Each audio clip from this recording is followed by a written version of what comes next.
Christmas where? Hi!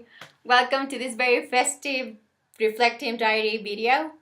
I'm Cindy and I'm here to answer some questions related to the Composition and Rhetoric class. A very interesting class, by the way.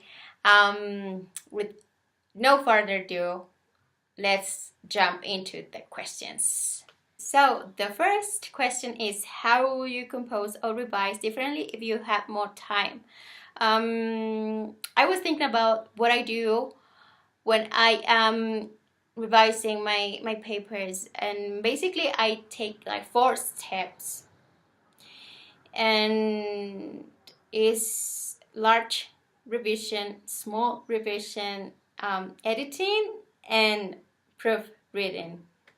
In large revision, it's basically when I do have all my paper, I like to go and read all the ideas that I have, and if I do think that it is not good enough, like my statements or argument are not well supported, I will go into the internet and find more information that supports my arguments. Or sometimes I do take some ideas out and I will try to put other points that I found on my research. In a small revision, I just go into a paragraph, the introduction paragraph. It can be, if I don't like it, then I will work on that. If I don't think that it's catching up, if I don't think that it's giving good information about what I'm about to write,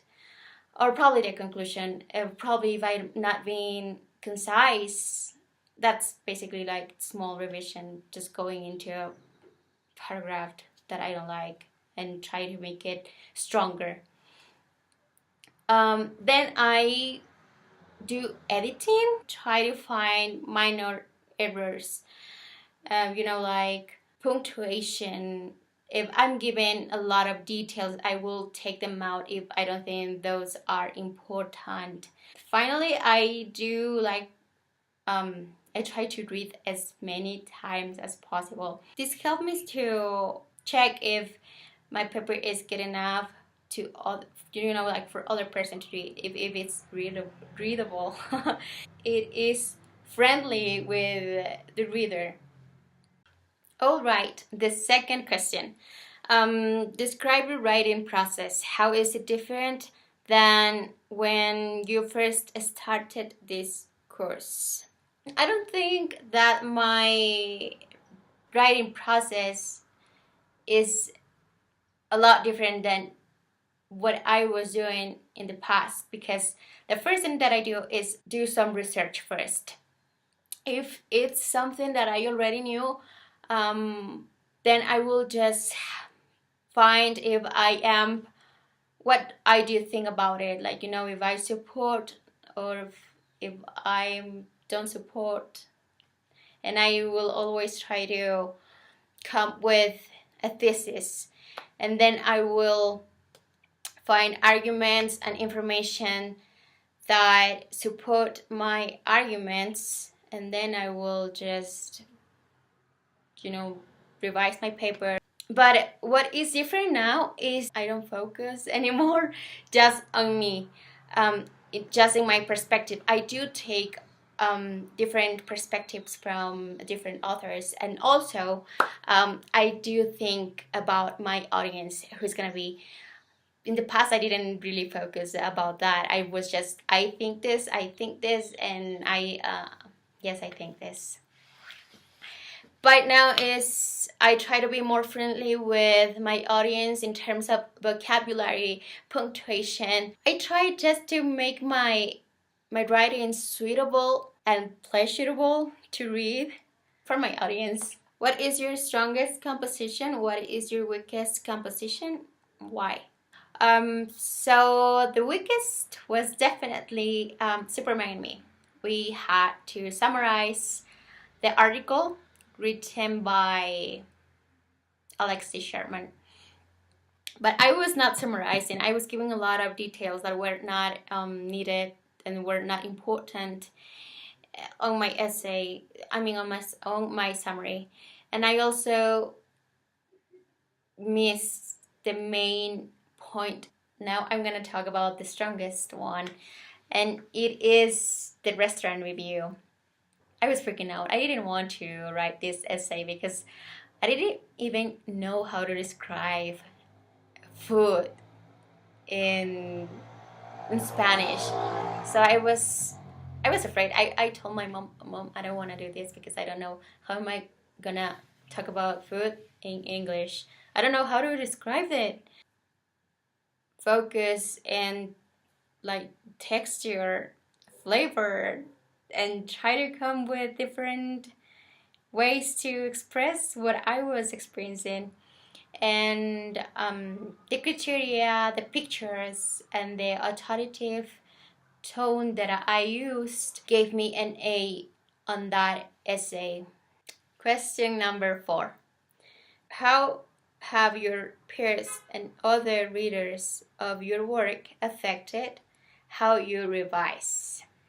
Working with the same group, but I don't think I don't want to sound rude, but I don't think that they helped me because they were saying things like, I like your essay. Oh, yes, it has a good point. I was receiving that kind of feedback, and I don't like that. Like when actually there's somebody that is telling you, You should work over this. I didn't like what you said here. Probably if you try with other facts, it will help you to, I don't know, to get a better view of what you're trying to say. during peer review, I didn't find it helpful. But what I do, I send it to different friends of mine. So they help me a lot. They tend to say, I didn't get this part. Why are you using this comma here? Or your argument is really weak. Probably if you don't use that title, it would be more catchy. okay, the next question is, what does your portfolio demonstrate about you as a writer, a thinker, a researcher? Well, I think it shows to the people that I'm not perfect, that I still need to work over, reading and writing, but it is a process. And I think that what it basically says is, hey, I am developing writing and reading skills. It is a process. I am getting better. And I am able to show you what I think about a specific topic. Question number 6. It says, what's missing from your portfolio that you believe it's important for your instructor to know? I was thinking about something that I did because I was enjoying the class so much. Notice that I was leaving behind of me, and that is reading, and not just reading the articles that were needed to be read in the class. Reread. This book is called Why We Broke Up by Daniel Handler, and it was really good experience because I read it when I was 19, and now that I am 23 years old, I can say that I've changed it a lot. I got myself into different situations. Now I am able to say, wow, so this is how it feels. I was experiencing love by reading books when I didn't even get a chance to know what was love. So, yes, currently reading Journey to the Center of the Earth. I'm on page 125. It is a really good book. And also, what I am about to read when I'm done with that one, it's gonna be Frankenstein by Mary Shelley. And last but not least is the 7th question, and it is, what have learned about writing in this course? Do you feel more confident dealing with different rhetorical situations? Of course, the answer is yes. I do feel more confident than ever before. And it's because I already said that I try not to focus on me when it comes to sharing my point of view, but I also think about the audience who's gonna read it. If somebody's not gonna get affected by what I am writing, and also if they're gonna get the ideas that I want. So now I am able to express in a different way, in a better way, my ideas. I think that's basically everything that I wanted to say. Um, I'm sorry, I know that this video is gonna be really long because I tend to give a lot of details. But I just want to say that I am really excited for what's about to come in my reading world, reading life, writing life as well. I want to thank you, Riz. I know that I am not talkative.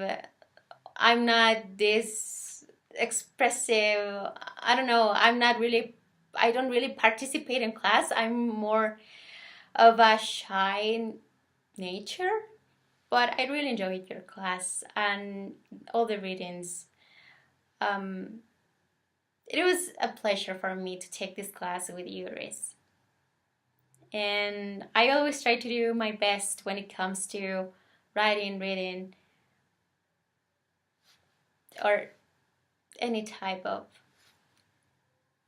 communication. um, Thank you. This was one of my favorite classes in the whole semester. Bye and Merry Christmas. Have a happy, jolly Christmas.